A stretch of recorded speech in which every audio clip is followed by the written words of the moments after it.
Shalom, shalom, shalom, shalom. First and foremost, giving infinite praises, glory, and honor unto Yahweh, Ba'ashem, Yahushua, Ba'ashem, Wachakodash. Giving double honors to our apostles and elders of Great Millstone, and shalom and salutation to all you sincere Akim across the four winds, pushing this truth with sincerity of heart. I'm your fellow servant, because I'm a God from a DC camp, coming at you through the spirit and power of Yahweh, Ba'ashem, Yahushua, Ba'ashem, Wachakodash, and the elect. Now, in this lesson, this is going to be a quick one, going into Ice Cube, all right, also known as O'Shea Jackson. Now, again, this is something that we've known for a very long time. Speaking about hip hop, speaking about rap music, how the rap industry or the hip hop industry was actually taken over by the CIA, basically. All right, hip hop culture, it's psychological warfare that was basically put on so-called Negroes, Hispanics, and Native Americans, primarily the so-called black man in the inner cities of the United States, all right, back in the 80s. And you had individuals like O'Shea Jackson that was pushed out there, with different groups like NWA.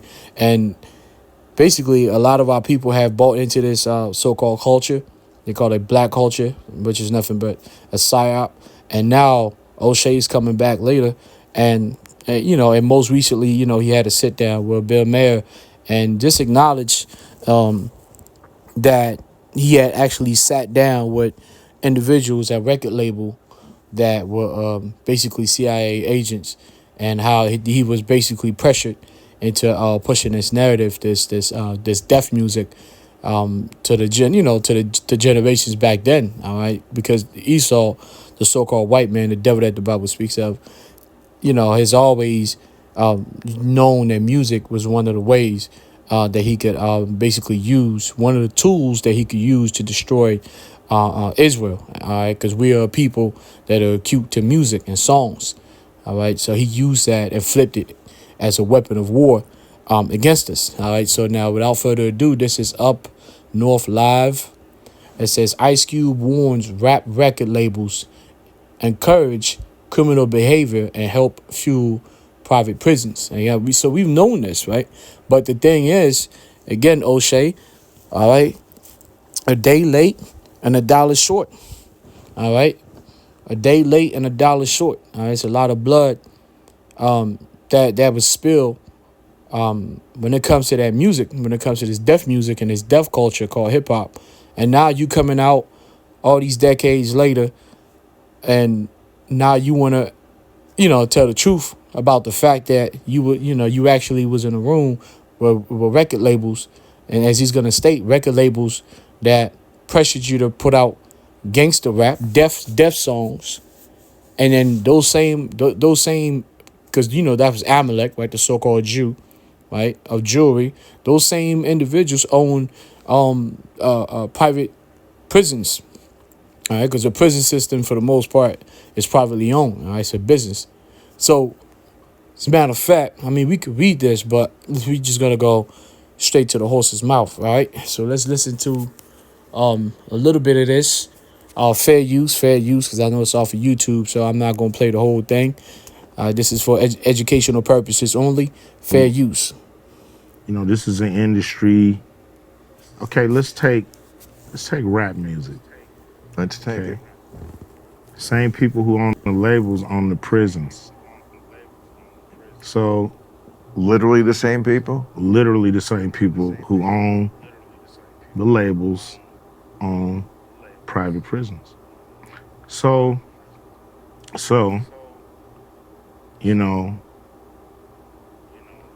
it seems really kind of suspicious, if you want to say that word, that the records that come out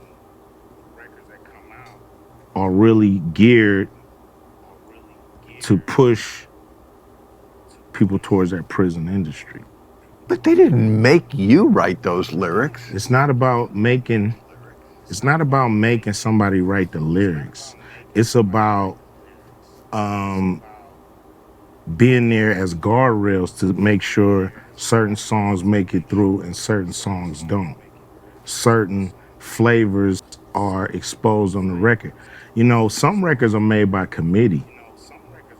Meaning record company guys sit around and tell the artists, this is hot, say that, do this. We're gonna have this guy write the lyrics. We're gonna have that. So the narrative is really kind of structured and really made into what the record company want the record to be, and what a lot of artists are frustrated with this kind of music making. A lot of people feel like they're being controlled by the label. This is how they do it, telling you what songs to sing, what hooks to do, what songs. You can do your song, that's fine, that's an album cut, but the single is what we all say is the single. So you have, the record company pushing the narrative, But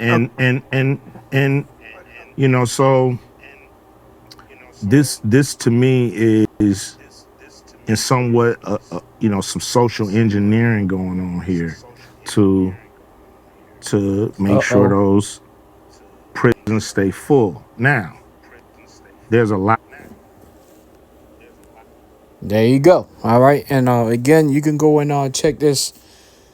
I think it was I don't know if it was a podcast, but Bill Mayer with Ice Cube on Club Random. All right, it's called Club Random with Bill Mayer. All right, so Ice Cube came in and finally admitted something that we've known for the longest. All right, because when you out there in the highways and the edges and Jake passed by and and you keep telling them, hey man, listen.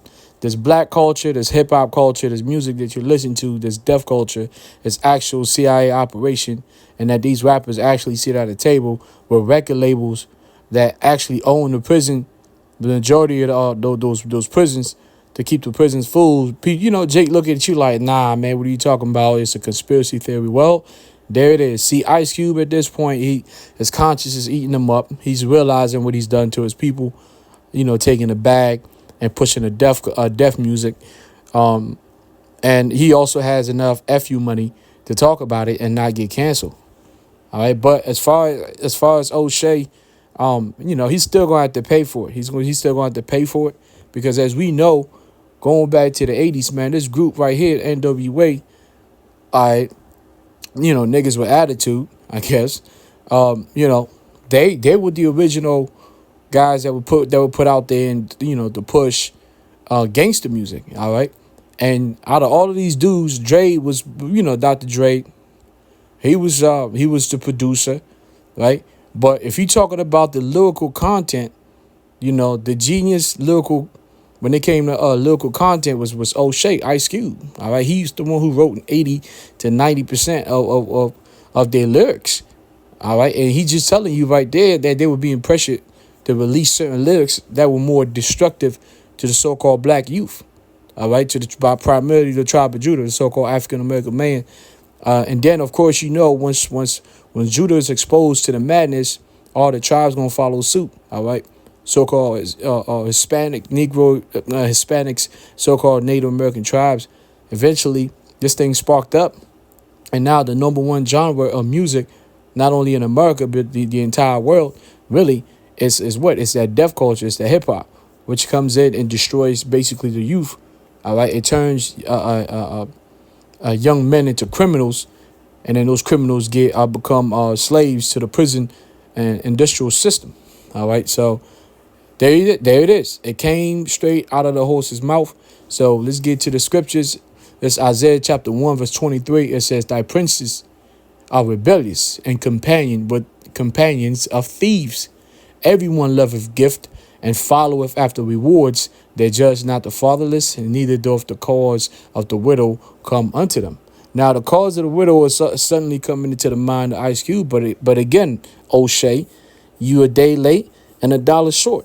Okay, you're gonna be judged, and right along with all these so-called these rappers that have played a big role in destroying our people. Now we know 2/3 of of the nation of Israel were meant to be destroyed anyways. But you playing a part and a role in that, and you got to pay. All right. So now let's go to the NLT, man. Let's see what it says. It says your leaders are rebels. All right, your leaders are rebels. Right? Niggas with attitudes. Your leaders are rebels, the companions of thieves. All right, so the princes, because the prince goes back to the Hebrew Yasha'Allah, prince of the power. All right, it says they're rebels and they're companions of thieves. All right, John 10:10, the thief, who's the thief? The thief is Edom Esau, the devil that the Bible speaks of. It says all of them love bribes. So he took the bribe, right, to push that music and demand payoffs. But they refuse to defend the cause of the orphans, the cause of orphans, or fight for the rights of widows.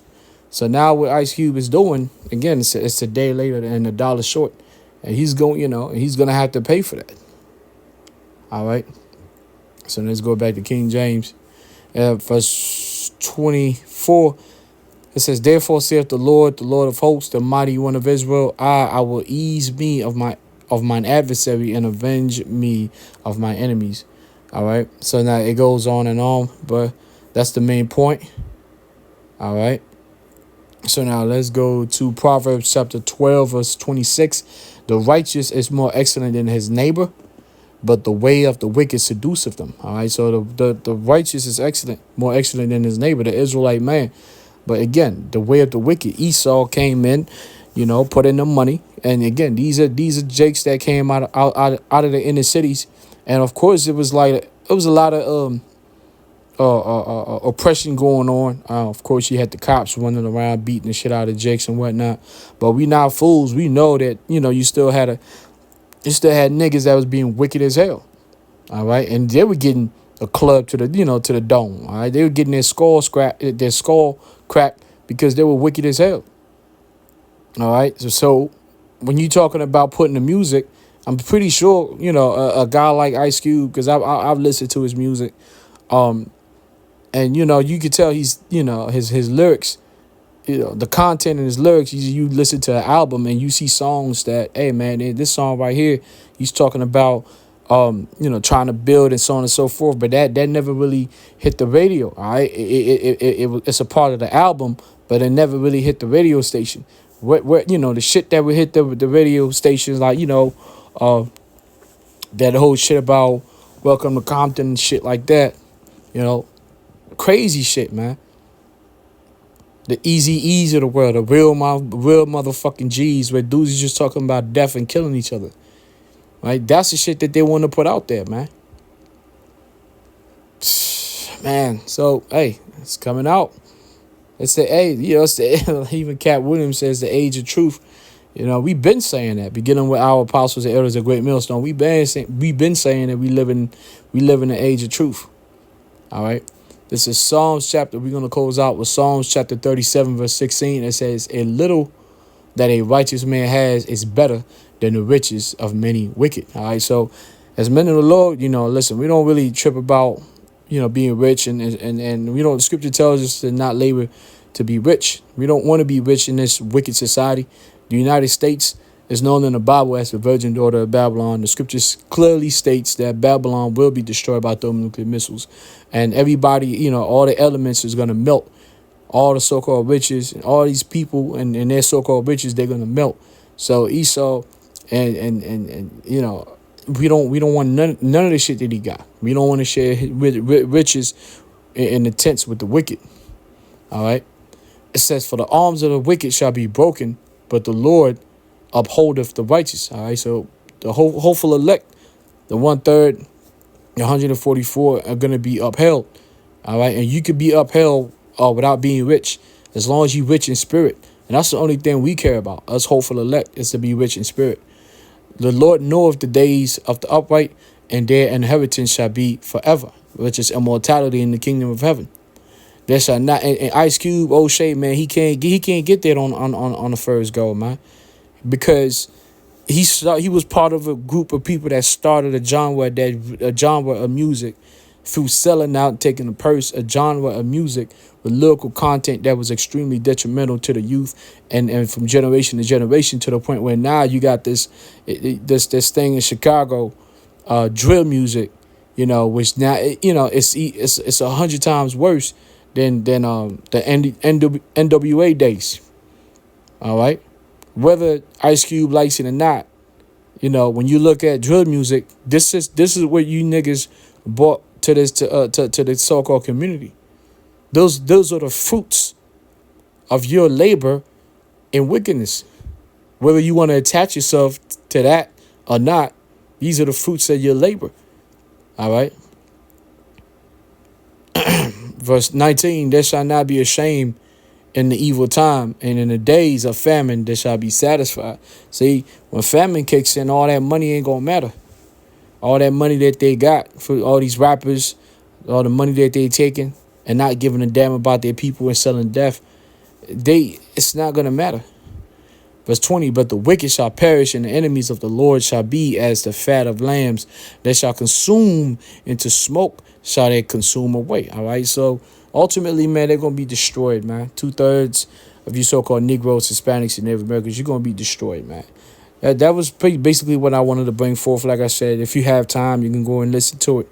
But what's the point of listening to that whole thing, man? We just listen to what we needed to, all right?